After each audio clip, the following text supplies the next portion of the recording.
زکوٰۃ کا نصاب کیا ہے؟ 7.5 تولے سونا یا 52.5 تولے چاندی، یا ان میں سے جس کی قیمت کم ہو اس مقدار کی رقم اس پہ 1 سال گزر جائے تو زکوٰۃ واجب ہو جائے گی۔ اور اگر کوئی تاخیر کرتا ہے تو گناہ گار ہوگا، لیکن اگر کوئی ایڈوانس بھی دے دیتا ہے تو زکوٰۃ اس کی بھی ہو جائے گی، کہ 2 سالوں کی اکٹھی زکوٰۃ دے دیتا ہے تو یہ بھی جائز ہوگی کہ اس نے ایڈوانس زکوٰۃ دے دی۔ اب زکوٰۃ کے مصارف کیا ہیں؟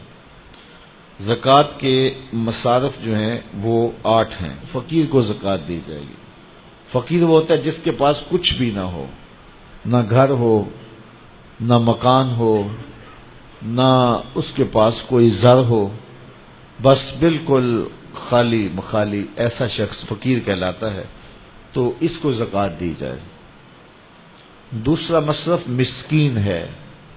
مسکین ایسے شخص کو کہتے ہیں کہ جس کے پاس اپنا ذاتی گھر تو ہے اور تھوڑا بہت کام کاروبار بھی ہے، بچوں کی روٹی روزی بھی چلتی ہے، لیکن اس کے پاس اتنے پیسے جمع نہیں ہوئے کہ وہ نصاب کی ملک تک پہنچیں، یعنی 7.5 تولے سونا یا 52.5 تولے چاندی، یا ان دونوں میں سے کسی ایک کی قیمت اس کے پاس نہیں ہے، تو وہ مسکین کہلائے گا، تو وہ بھی زکوٰۃ کا مستحق ہے۔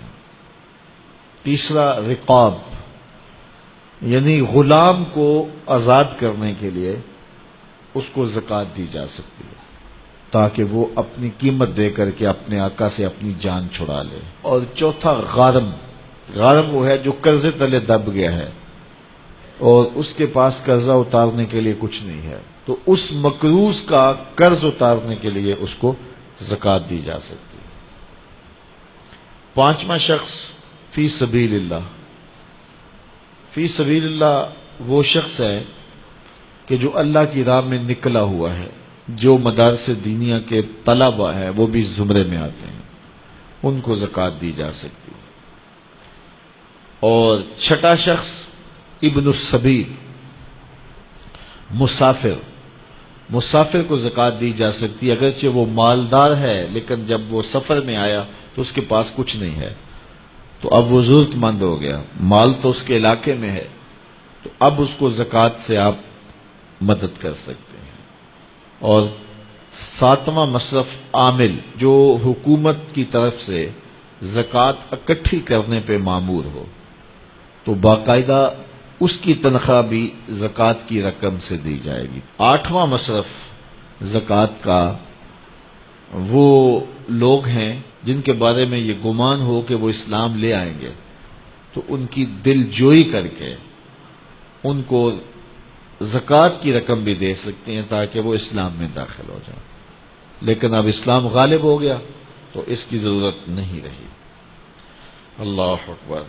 تو یہ 40واں حصہ ہے زکوٰۃ کا، یعنی 100 میں سے 2.5 روپے راہ خدا میں۔ ان مصارف میں سب کو بانٹ کر بھی دیے جا سکتے ہیں، کسی ایک مصرف کو بھی دیے جا سکتے ہیں۔ حضرت شیخ احمد مجدد الف ثانی علیہ رحمہ مکتوبات میں لکھتے ہیں، جب دین کا انہدام ہو رہا ہو، جب دین کی قدریں پامال ہو رہی ہوں، تو اس زمانے میں راہ دین میں ایک دانگ خرچ کرنا، ایک پائی خرچ کرنا، دیگر مدات میں لاکھوں روپے خرچ کرنے سے افضل ہے۔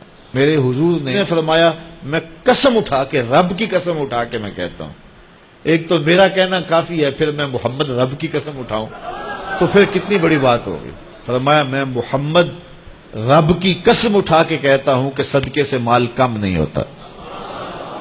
تمہارا اکاؤنٹنٹ کہتا ہے کہ اتنے کم ہو گئے، تمہارا کیلکولیٹر حساب دیتا ہے کہ اتنے کم ہو گئے، لیکن تمہارا رسول کہتا ہے قسم ہے نہیں کم ہوں گے۔ اب جس نے تجربہ کرنا ہو وہ تجربہ کر کے دیکھ لے، خدا کی راہ میں دیا گیا کبھی بھی کم نہیں ہوتا، صدقے سے مال بڑھتا ہے، مال میں اضافہ ہوتا ہے، مال میں برکت ہوتی ہے۔ اس لیے اللہ کی راہ میں خرچ کرو، نفلی طور پر بھی خرچ کرو، اور جو وجوبی صدقات ہیں ان کو بھی ادا کرو، تاکہ اموال پاک ہو جائیں، ستھرے ہو جائیں۔